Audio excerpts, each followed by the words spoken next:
This video shows how to buy shares of Indus Holding AG, listed on Xetra under the ticker INH.DE, and gives a brief overview of the company and market placement. This is educational information only, not financial advice. Always do your own research before investing. To trade, you need a brokerage account, and I will use eToro as an example to demonstrate the process.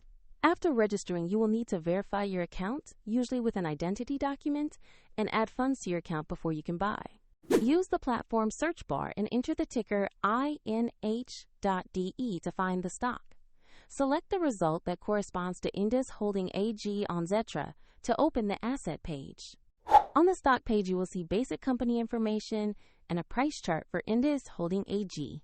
Confirm the company name, market labeled Xetra, and the INH.DE ticker to ensure it is the correct share. To place an order, click Invest or Trade, enter the amount you want to buy, then carefully review the order details and confirm. If the market is closed, the order may be queued or executed when trading resumes, and the platform will prompt you to add funds if your balance is insufficient before final confirmation. Once executed, your new position will appear in your portfolio for review and monitoring. Check the link in the description to follow the same eToro example if you wish.